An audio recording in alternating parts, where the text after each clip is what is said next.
7/6/2025 રોજ ફરિયાદી નામે હેતરાજસિંહ કલ્યાણસિંહ બારિયા જે ઝાયડસ હોસ્પિટલની પાસે રહે છે પાર્વતીનગરમાં, અને આ જે આરોપીઓ છે પ્રતીકસિંહ રાજપૂત, પછી નીલ સાહાની, અક્ષય મિશ્રા, આકાશ થાપા, મનોજ યાદવ, તરુણ યાદવ અને રોહિત નામના વ્યક્તિઓએ ભેગા મળી એને એક કારમાં અપહરણ કરી લઈ જઈ અને અવાવરૂ જગ્યાએ લઈ જઈને તેને નગ્ન કરી અને એને મારવામાં આવેલ અને તેનો વિડીયો ઉતારી અને તેની પાસેથી એક મોબાઈલ તથા પાકીટમાંથી 500ના દરની 20,000ની લૂંટ કરી ગુનો કરેલ છે. જે બાબતે આ જે આરોપીઓ છે એ પૈકીના 4 આરોપીઓને પોલીસે તાત્કાલિક ધરપકડ કરેલ છે અને આગળની તપાસ હાલમાં ચાલુ છે. ઘટના 1 વર્ષ પહેલા બની, તો અત્યાર સુધી પોલીસ પાસે કોઈ વિગતો હતી? આમાં વિગત એવી છે કે જે ફરિયાદી છે એને આ જે આરોપીઓ છે એને ધમકી આપી કે તું પોલીસને જાણ કરીશ કે તારા ઘરે જાણ કરીશ તો તને જાનથી મારી નાખીશું. એ બીકમાં એ જે તે વખતે ફરિયાદીએ કોઈ ફરિયાદ આપેલી નહીં કે એના ઘરે પણ જાણ કરેલી નહીં, પણ એના મિત્રને ખબર પડતા એના મિત્ર એના ઘરે જાણ કરતા એ ત્યારબાદ પછી અહીંયા પોલીસ સ્ટેશન ફરિયાદ આપેલી છે. હા, આરોપીઓનો ગુનાહિત ઇતિહાસ છે. આરોપીઓ છે જે આ પ્રતીક રાજપૂત છે એના વિરુદ્ધમાં અટલાદરા પોલીસ સ્ટેશનમાં ગુનો નોંધાયેલ છે. અગાઉ એવું જાણવા મળેલ છે કે એના વિરુદ્ધમાં ગોત્રી પોલીસ સ્ટેશનમાં એક મર્ડરનો ગુનો નોંધાયેલ છે.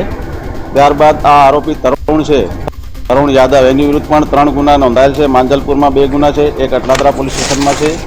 પછી બીજો આરોપી છે આકાશ થાપા, એની વિરુદ્ધમાં કુલ 6 ગુના અટલાદરા અને જેપી રોડ અને માંજલપુર પોલીસ સ્ટેશનમાં નોંધાયેલ છે.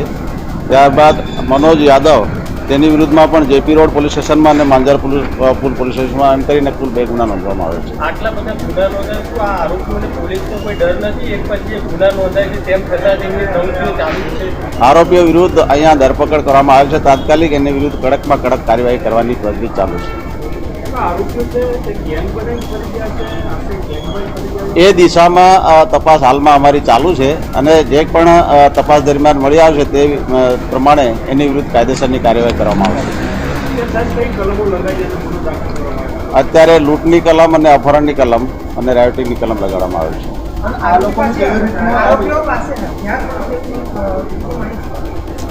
આરોપીઓ પાસે જે ગુનામાં વપરાયેલ હથિયાર છે એ કબજે લેવામાં આવેલ છે અને જે બીજા હથિયારો છે કે કેમ એ બાબતે હાલમાં તપાસ ચાલુ છે.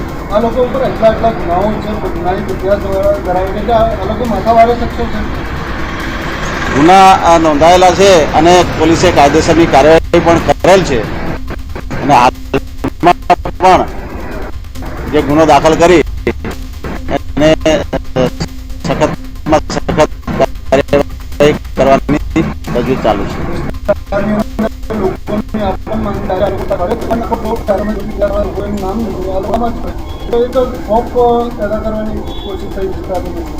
એવી હકીકત જાણવા મળેલ નથી, પરંતુ જો એ પ્રમાણે જે કંઈ જાણવા મળશે અને કંઈ પણ ફરિયાદ આવશે એના પર તાત્કાલિક પગલાં લેવામાં આવશે. હા, ગુનાહિત જે છે એનો ઇતિહાસ એ જોતા આગળની જે અટકાયતી પગલાં જે પ્રમાણે થતા હશે એ પ્રમાણે કાયદેસરની કાર્યવાહી કરવામાં આવશે. આ પોલીસની જે કાર્યવાહી છે અસરકારક એમની વિરુદ્ધમાં અટકાયતી પગલાં લેવાની જે કાર્યવાહી છે એ પણ કરવામાં આવે છે. અવારનવાર ચેકિંગ પણ કરવામાં આવે છે અને પોલીસ દ્વારા આવા તત્વોને શોધી કાઢી અને તે વિરુદ્ધ કાયદાની જે જોગવાઈ છે એ પ્રમાણે અસરકારક કાર્યવાહી કરવામાં આવે છે.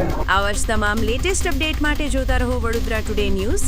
નવું વર્ષ એટલે કે વિક્રમ સંવત 2082ના શરૂઆતથી વડોદરા ટુડે ન્યૂઝ ચેનલના ગુજરાત રાજ્યના તમામ શહેરના, તાલુકા, જિલ્લાના દર્શક મિત્રોને ખાસ વિનંતી કે અમારા વડોદરા ટુડે ન્યૂઝના તમામ સમાચાર જોવા માટે હવે અમારા ફેસબુક, યુટ્યુબ, ઇન્સ્ટાગ્રામના પેજને લાઇક કરો, શેર કરો, સબસ્ક્રાઇબ કરો અને કોઈપણ સમાચાર અને જાહેરાત અને તમારા વિસ્તારમાં કોઈપણ જાતની ગેરકાયદેસર પ્રવૃત્તિઓ ચાલતી હોય અને ભ્રષ્ટાચારની પોલ ખોલવી હોય તો અમારા વોટ્સએપ નંબર 9687328624 અથવા તો 9687906224 પર સંપર્ક કરવા વિનંતી.